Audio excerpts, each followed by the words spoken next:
There is no man in America who understands the Internal Revenue Code. Agents of the IRS do not, judges do not, congressmen do not, and most assuredly taxpayers do not. There are over 1,000 pages of technical language, much of which is vague or self-contradictory, giving rise to hundreds of thousands of pages of Treasury rulings, court opinions, private letter rulings, and professional analysis. The Prentice Hall Federal Tax Library alone contains over 50 volumes with hundreds of new pages released each month. And yet, the least educated person is expected to comply with its provisions because ignorance of the law is no excuse. The income tax code is complex because it is supposed to be complex. It is unfair because it is designed to be unfair. It cannot serve its primary purpose any other way. Warning, you are about to enter the reality zone, a place where truth is stranger than fiction, where knowledge is king, where myths are shattered and deceptions exposed. It's a place where the lessons of history are found, and where true life adventures reveal the hidden nature of man. If you proceed, you will not be able to return to the twilight zone from which you came. You have 5 seconds remaining to escape.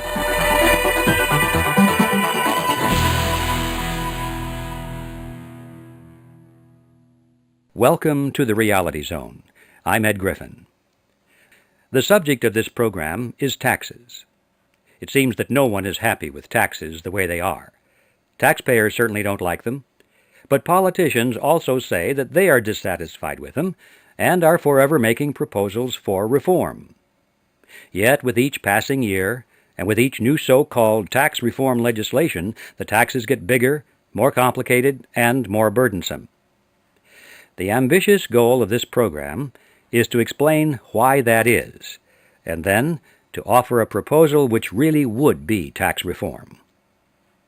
Now, what you are about to hear is an address I delivered at a banquet dinner of the Council of the John Birch Society held in Dallas, Texas. There's not a lot I can say about this talk by way of introduction without repeating what will come in due course. I can tell you, however, that you're likely to find some surprises in its content. And so here it is, as recorded on May 18, 1996, The Perfect Tax.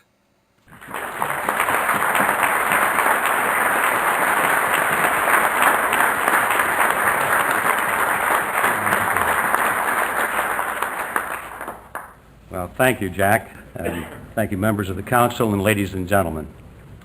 When I was told that I had about 30 minutes to make my presentation tonight, I thought, oh, that's just about right for a topic like this. And so I started putting together my notes, and I mumbled from these notes the other night, put the watch on it, and when I was all done, I was appalled to find that I had mumbled for over an hour, and there was a whole string of things on a piece of paper which I hadn't yet incorporated into the outline. So I panicked. But how on earth am I going to cut this way down to 30 minutes or so? And I thought, it can't be done. And then I got an idea. I remembered when we go out on these lecture tours, every once in a while you run into some energetic radio or TV reporter, and they want to put you on the news. But they tell you right up front they don't have a lot of time. They're certainly not going to sit through your 1-hour lecture, and they tell you they've got 30 seconds at the most, say it in 30 seconds. And then they say, however, 10 seconds would be better. So you get to be pretty good at condensing these 1-hour lectures into 10 seconds. And so I thought, that's what I'm going to do tonight. I'm going to condense this whole ball of wax down to 10 seconds. And that's what I have done. In fact, I've even broken that 10 seconds into 2 parts. The first part will take 5 seconds, and the second part will take 5 seconds. So, here is part 1. Taxes are too high and I'm agin 'em. Any questions? It's actually about 4 seconds. Okay, now having delivered the main body of my presentation, for those of you who have a little extra time, I'd like to deal with some of the lesser points, and we'll come to the second 5-second summary toward the end of this whole thing. Of course, there is a great deal of interest today in tax reform. I mean, you hear it being spoken by our candidates quite a bit. That's because I think Americans are finally fed up with this thing called the income tax. And so we find candidates, especially those for president, running down to the head of the line of the parade, and they are all giving us speeches and giving us programs and proposals for tax reform. Especially, they're all against the income tax. And for very good reasons, too, I might add. However, I'd like to mention a few of those reasons which perhaps some of the candidates are not discussing. The income tax was originally sold to the American people as an act of envy and revenge against the very wealthy, the wealthy class. The rich, at long last, they were told, were supposedly going to be forced to pay their fair share and more. That was the justice part. Now, in the House of Representatives, Congressman Thomas J. Hudson of Kansas more or less expressed the prevailing sentiment when he said this: "I know that many wealthy men are generous and charitable. On the other hand, the majority of the very wealthy are haughty, overbearing, autocratic, mean. And it is that class in particular that the income tax is designed to reach." End quote. Well, how ironic it was that the same politicians who were promoting the income tax as a means of soaking the rich came from some of the wealthiest families in the world. And of course, I'm talking about such men as Senator Nelson Aldrich, who was a business associate of J.P. Morgan and father-in-law to John D. Rockefeller, Jr. He was one of the main promoters of the whole income tax proposal. Now, little did the voters realize that in their desire to shift the tax load from themselves to the very rich, they were in effect actually doing the same thing to themselves, not to the very rich. The middle class literally was tricked into clamoring for its own extinction. Now, in the same year that the income tax was adopted, Congress also created the Tax-Exempt Foundation, and that too was sponsored by Senator Aldrich and the same financial elite who had sponsored the income tax, and, I might also add, the Federal Reserve System. Now, why do you suppose they did that? Everyone thinks that they made a huge mistake. Well, not as it turns out. The Tax-Exempt Foundation, as we now know with many years of experience, is a device which appears to be charitable, but which is really designed to enable family dynasties with great wealth to avoid paying either income or inheritance taxes. Now, that scheme involves two steps.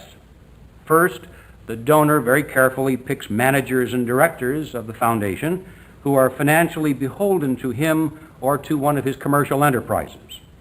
These people also are screened for their ideology to make sure that they are in agreement with the business ethics and with the politics that are held by the donor. Those who meet these tests will then be allowed to administer the donor's fortune in precisely the manner in which the donor wishes. That's the first step.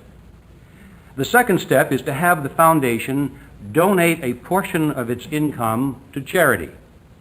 Now, the charity, in case you haven't noticed, is very selective in most cases.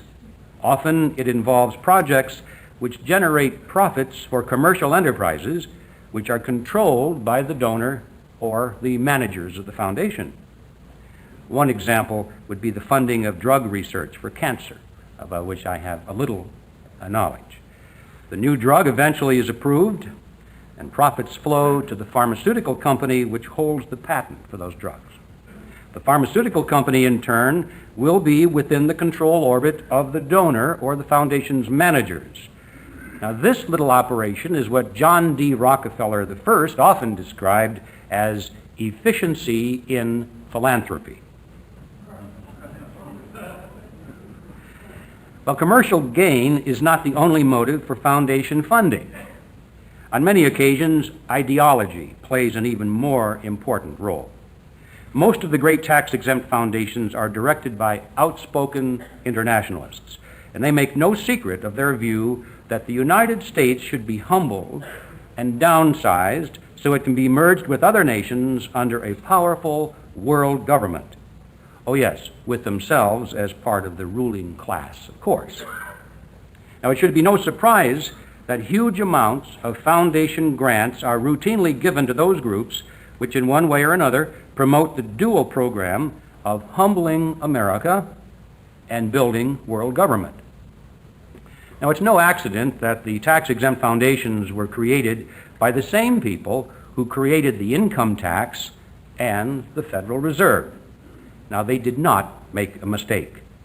All three schemes were conceived by the super-rich as mechanisms for harnessing the masses into service. Now, not far behind the super-rich come the very rich. And although they didn't create the system, they do share in the spoils. Over the years, the tax laws have become twisted and turned into a Gordian knot of exemptions, deductions, depreciations, shelters, and credits. Now, those with sufficient wealth can afford to hire professionals to trace these convoluted paths, but of course the common man must be contented with the crumbs of standard deductions and a so-called simplified tax return. Now, it's difficult to imagine a tax that is more cumbersome and expensive to administer than the income tax. So that each individual's income can even be measured, taxpayers must document every aspect of their financial lives. In order to assure compliance, a virtual army of agents, auditors, and computer technicians are maintained at public expense. In the dust of this roving army are the hordes of camp followers, the accountants and tax attorneys, all of whom consume massive chunks of the national wealth without producing anything except paperwork and procedures just to measure income. And in the process, every detail of our personal lives is recorded and made available to the bureaucracy. There is no man in America who understands the Internal Revenue Code. Agents of the IRS do not, judges do not, congressmen do not, and most assuredly taxpayers do not. There are over 1,000 pages of technical language, much of which is vague or self-contradictory, giving rise to hundreds of thousands of pages of Treasury rulings, court opinions, private letter rulings, and professional analysis. The Prentice Hall Federal Tax Library alone contains over 50 volumes with hundreds of new pages released each month. And yet, the least educated person is expected to comply with its provisions because ignorance of the law is no excuse. When one considers the complexity of the tax code and the astronomical expense of operating the IRS itself, it's obvious that every other tax that has ever been tried in history is easier to compute and more efficient to collect than the income tax. So why do we have it? Why not some other tax? Any other tax than this? And the answer may surprise you. Raising revenue for the government is not the primary purpose of the income tax. The federal government could operate today, even at its present astronomical level of spending, without collecting any taxes whatsoever. In fact, much of the money it now spends is obtained that way. This is accomplished by a process called monetizing the debt, and it's done by the Federal Reserve System.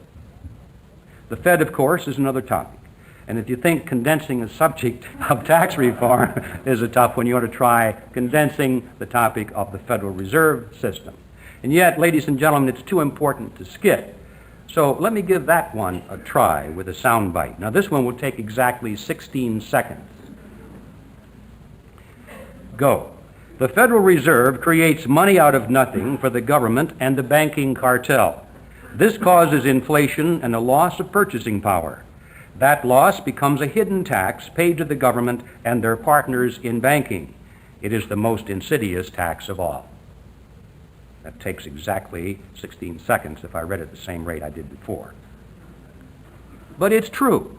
The federal government can use the tax called inflation to create all the money it needs through the Federal Reserve System. So why do we have an income tax? The answer was provided in the January 1946 issue of American Affairs, which carried an article written by Beardsley Rummel, who at that time was chairman of the Federal Reserve Bank of New York. Now, Rummel had devised the system of automatic tax withholding during World War II, so he was well qualified to speak on the nature and the purpose of the income tax. And the article was, "Taxes for Revenue are Obsolete," which is what I just said. Now, Rummel explained exactly this when he referred this to the Federal Reserve System. He said that it can now create out of thin air all of the money the government could ever need. Therefore, he said, there are only two reasons to have taxes, and they have nothing to do with raising revenue. The first is to take money out of circulation, supposedly to combat inflation. Now, never mind that the Federal Reserve itself was causing inflation. The solution was not to cut back on the creation of money at the Fed, but to allow the working man to earn it and then take it back from him in taxes. The other purpose of taxation, according to Rummel, is to redistribute the wealth from one class of citizens to another. Now, this must always be done in the name of social justice or equality, of course, but the real objective is to override the free market and bring society under the control of the master planners. Now, here is how Rummel explained it. He said, the principal purpose of taxation is to attain more equality of wealth and of income than would result from economic forces working alone. The taxes which are effective for this purpose are the progressive individual income tax, the progressive estate tax, and the gift tax. These taxes should be defended and attacked in terms of their effect on the character of American life, not as revenue measures, end quote. And so I repeat, the purpose of the income tax is not to raise revenue for the government. It is to alter the character of American life. That is why we have it. Therefore, questions of tax simplicity or efficiency are of no consequence. The income tax code is complex because it is supposed to be complex. It is unfair because it is designed to be unfair. It cannot serve its primary purpose any other way. But now that we are in the reality zone, it becomes clear that the income tax can never be reformed. It will always be a tool for social engineering. Its heart and soul are favoritism. Its muscle is political power. Its nature is waste and corruption. The only way to reform the income tax is to get rid of it. Now, unfortunately, most of the plans for tax reform... There's another 10 seconds coming. Jack says there's another 10 seconds. Well, unfortunately, most of the plans for tax reform that have gained popularity over the past several decades have fallen far short of abolishing the income tax. The so-called tax reform bills produced by Congress have merely fiddled with the existing formulas for tax rates, deductions, exemptions, capital gains, and other factors which determine who gets to steal how much from everyone else. But abolish the tax together?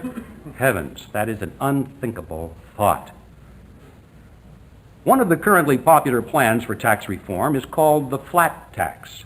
Now, supposedly everything will be wonderful if only everyone would pay exactly the same rate of tax. Now, admittedly, that would be a lot better than progressive tax brackets, which have the effect of punishing citizens for economic success. So, what's wrong with the flat tax? Well, first of all, there's a word missing from the description. You may have noticed. The missing word is income. We are talking here about a flat income tax. Now, I suspect that word is omitted by its promoters because they don't want us to focus on the fact that this is still the same old income tax, merely dressed up with a different formula for tax rates. In other words, it's just the same old game they've been playing for decades, fiddling with the formulas.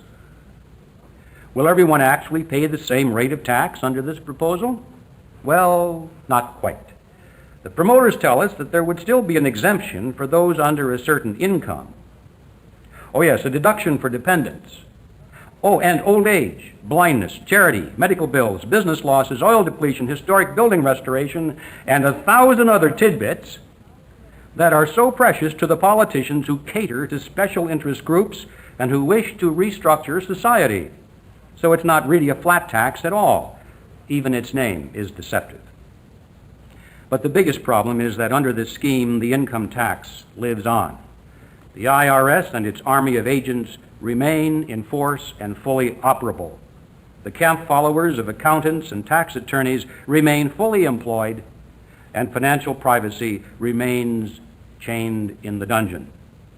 All it would take is for Congress to discover some suitable fiscal emergency, and the old formulas would be restored at the drop of a hat. We would be back where we are now faster than you can say deficit spending. Now, another currently popular proposal for tax reform is to create a national sales tax. Now, this proposal is more interesting because, in its purest form at least, it would completely replace the income tax. If it didn't, of course, it would be just another tax added on top of all the rest, and no one in their right mind would endorse it, would they? On the face of it, this proposal would appear to solve most of the problems associated with the present system. So there would be at least 4 benefits that I can see. 1, it would reduce the cost of government by reducing the cost of collecting taxes. A new agency would be required to collect sales taxes from retail stores, or possibly from the states, which could merely add them on top of their own sales taxes. But the new agency would be very small compared to the gigantic structure of the IRS. 2, it would increase the productivity of the nation. The tax accountants and attorneys who now thrive in the income tax industry would have to find more productive uses for their talents. That would be a problem for some, but most of them would soon adapt their professional skills to pursuits associated with the production of goods and services. This would relieve American industry of the staggering accounting overhead of just documenting income and deductions. That would release a wave of human energy that could be redirected to the output of goods and services at lower prices, and that would cause a rise in the nation's standard of living. 3, investment decisions would now be made on the basis of economic merit rather than tax consequences. This would stimulate commercial ventures to greater levels of prosperity, cause higher yields on savings, create more jobs and better pay. That too would result in a higher standard of living for everyone. 4, the problem of financial privacy would be solved. Without the income tax, there would be no compelling interest for the government to know anything at all about our financial lives. Banks would no longer be required to report large financial transactions, and what we did with our money would become no one's business but our own. Well, all of that sounds pretty impressive. Yet I must tell you, ladies and gentlemen, that I am not enthusiastic about this plan. Why not? Because we are dealing here with 2 proposals, not 1, and we must keep them separate in our minds when analyzing their merits. The first is the elimination of the income tax, and the second is the creation of a national sales tax. All the benefits I have just mentioned flow from eliminating the income tax. None of them come from the creation of a national sales tax. As we shall see in a moment, a national sales tax, although it would solve some of the problems associated with the current system, would create new ones which are just as bad as the old. Now, one of the problems that a national sales tax would not solve is the biggest problem of all, and that is the problem of the size of the tax. The best tax is not the simplest tax, nor the easiest tax to collect, nor even the fairest tax. It is the lowest tax. A simple tax that confiscates 65% of the productive output of the nation is far worse than a complex, inefficient, and unfairly distributed tax that takes only 5%. Today, the total bite is averaging about $8,500 per person per year. That's per person. It's much more per family. According to statistics published by the Tax Foundation, the average wage earner works from January 1st to May 7, the first 128 days of each year, just to pay taxes to federal, state, and local governments. That does not include the cost of compliance with the tax system, such as time in completing tax returns and hiring experts for guidance. If those are included, add another 13 days. For the effect of that hidden tax called inflation, add another 8 days, and the total is 149 days, or 5 months out of each year.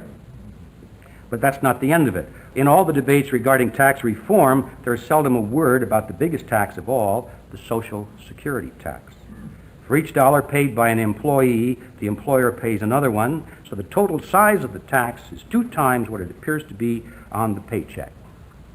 Now then there's the effect of taxes embedded in everything we buy. In a dozen eggs, for example, there are at least 100 taxes paid before they reach the market, and these are included in the bill. Over 600 taxes in a house. They include transportation taxes, excise taxes, telephone taxes, property taxes, inventory taxes, license taxes, inspection fees, permits, and many others. When all of these are added together, government at all levels is now taking more than half of the total production of the American people. I submit, ladies and gentlemen, that any proposal for tax reform that fails to deal with this monstrous reality is hot air at best and a scam at worst. The size of the tax is more important than the formula by which the tax is collected. Now, that does not mean the formula is unimportant, because some formulas are worse than others.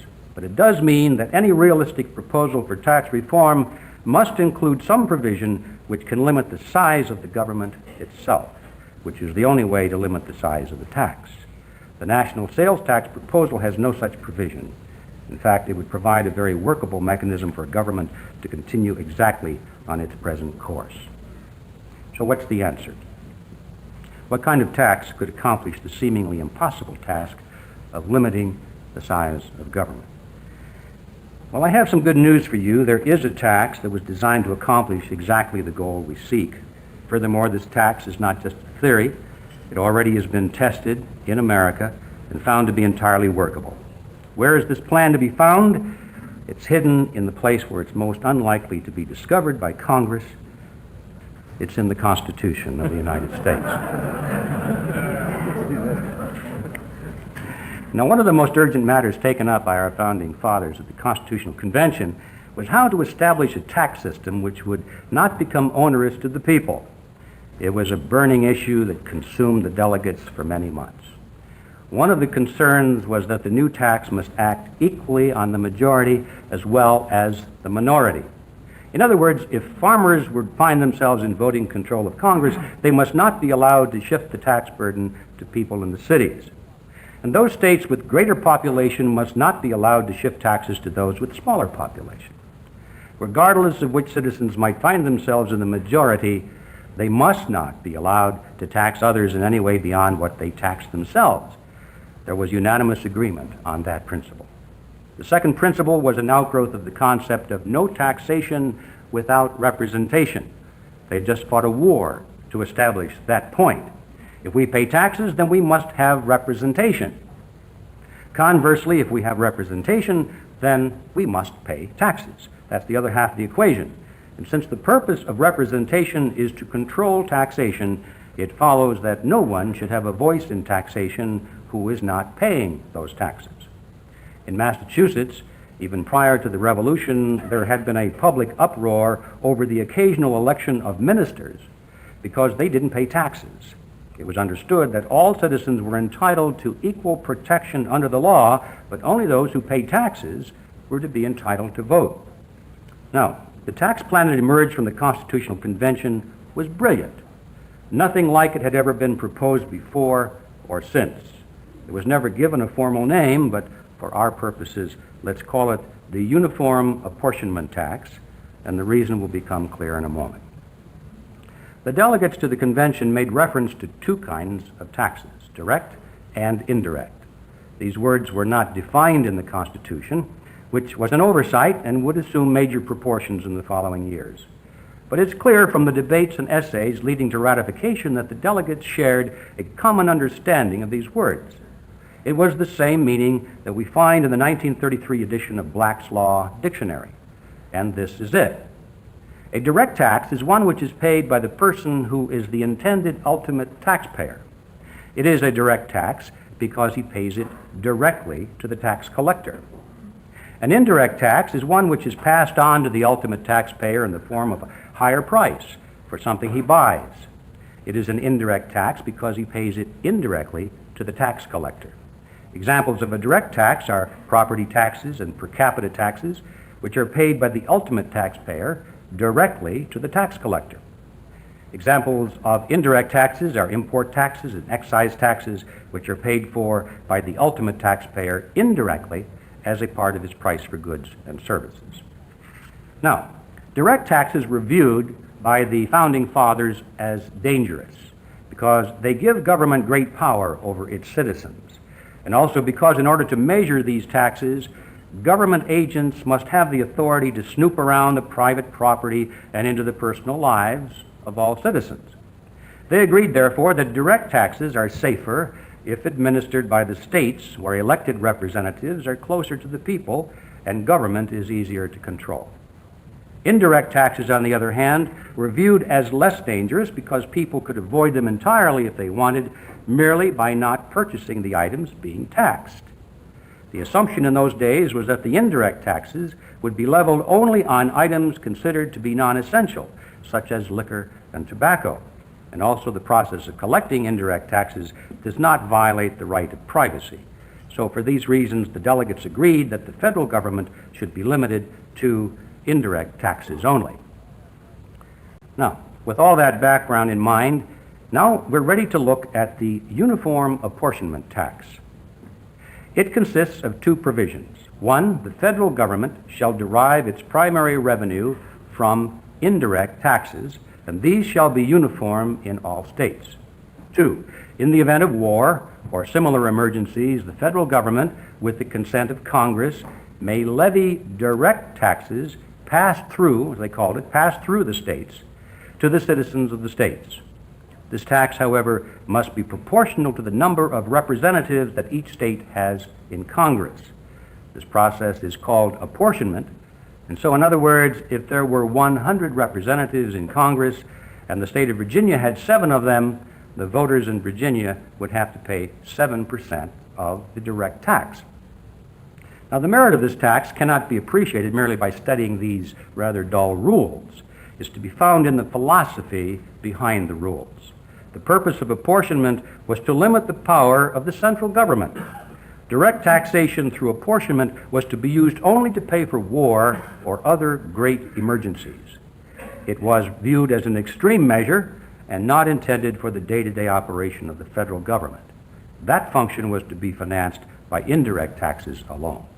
Furthermore, the procedure for levying a direct tax was made deliberately cumbersome. Congress was required to do things that no government really wants to do. For one thing, it had to justify its tax before collecting it. Now, each direct tax becomes a separate project and must be written into a revenue act. The purpose and the amount of the tax must be stated, it then must be publicly debated and voted upon. And when the tax is collected, the Revenue Act expires and the door to more money is closed. Well, how different that is from the ongoing power of general taxation, under which the purpose is seldom known, the amount is always in doubt, and the process is endless. The rule of apportionment was the greatest restraint on the power and reach of government that had yet been devised by man, and it's little wonder that it became a thorn in the side of federal politicians in the years to follow. Now, the federal government operated for many decades entirely on revenues raised through the uniform apportionment tax. Most of the money came from import duties on goods from other countries, and when excise taxes on domestic items were added to the list at a later date, there was a great uproar of opposition, and those taxes were eventually repealed. Now, between 1789 and 1861, the federal government levied a direct tax in accordance with the rule of apportionment 4 times, and each time it worked exactly as the founders had planned. The first was to pay off the national debt incurred by the Revolutionary War. The second and the third was to pay for the War of 1812. The fourth was to help pay for the war between the states. And in all cases, Congress had stated the purpose and the amount. The measure had been debated and passed. Once collected, the taxes expired, and the federal government returned to its rigid budget of revenue from import duties alone. Now, the first part of the 19th century was a period of great growth and prosperity for the United States. The central government was weak regarding internal affairs, as it was intended to be. The bureaucracy stayed out of the way and let Americans get on with their lives. Commerce flourished, wealth was created, the standard of living for the common man soared. Then, with the advent of the war between the states, the long retreat from greatness began. In 1864, Congress became impatient with the uniform apportionment tax and enacted the nation's first income tax, which, according to the framers of the Constitution, is a direct tax. They charged this tax directly to the citizens of each state, but ignored the rule of apportionment. In other words, they violated the Constitution. However, to make it appear otherwise, they added a phrase in the new law that referred to the income tax as an excise tax. Well, everyone knew that excise taxes are indirect taxes, so that settled that. Presto changeo. By political decree, a direct tax became an indirect tax by merely changing its name.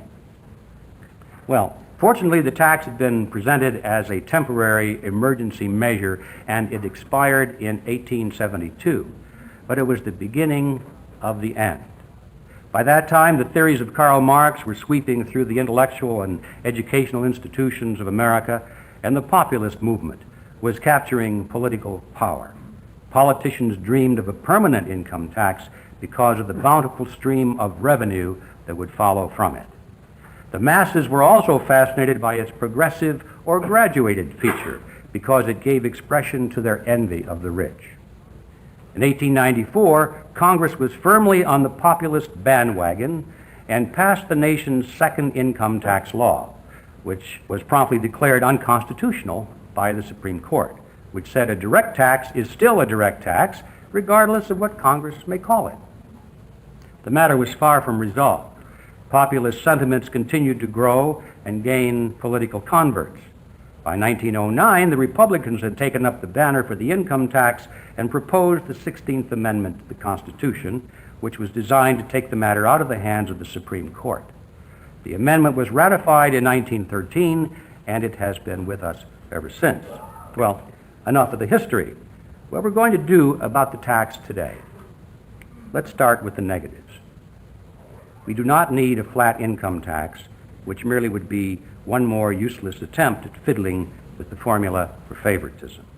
We do not need a national sales tax, which fails to put any restrictions on the size and reach of government.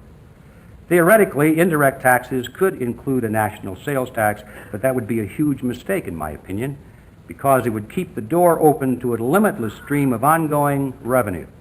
It would be far better to adhere to the plan of the Founding Fathers, who levied the indirect taxes only on imported items and those that are not necessities. The idea of a sales tax across the board on everything we consume would cause them to turn over in their graves. Now, what we do need to do, ladies and gentlemen, is follow the greatest proposal for tax reform the world has ever seen. Under the uniform apportionment tax, if Congress exceeded its budget, it would have to make a request for a specific amount, for a specific purpose, and on a specific date. And then it would have to explain to the voters why this is necessary. It's difficult to imagine a more effective plan for trimming the size and the reach of the federal bureaucracy. Repealing the 16th Amendment would accomplish everything the current proposals for tax reform claim to seek. For the first time since 1913, the federal government would have to prepare a realistic budget because it would no longer be able to rely on an ongoing, limitless supply of revenue. But even that will not be enough. No realistic plan would be complete without also abolishing the Federal Reserve System. We must remember that this is the source of the hidden tax called inflation, and as long as it is allowed to stand, true tax reform will never be possible. Now, for many people, the knee-jerk reaction to this proposal is the question, but where would the money come from to run the government? And that question presupposes that all the money the federal government now spends is necessary.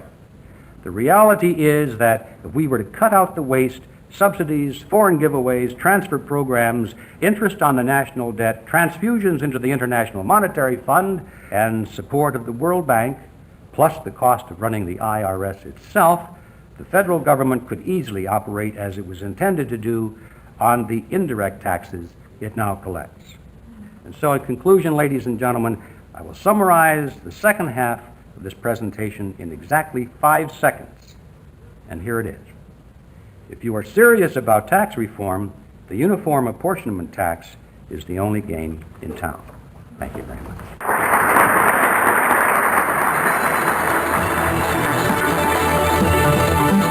This program is from the audio archives of the Reality Zone. For more information, visit our website at www.realityzone.com or call our toll-free number 800-595-6596. That number again is 800-595-6596. The Reality Zone is a subsidiary of American Media.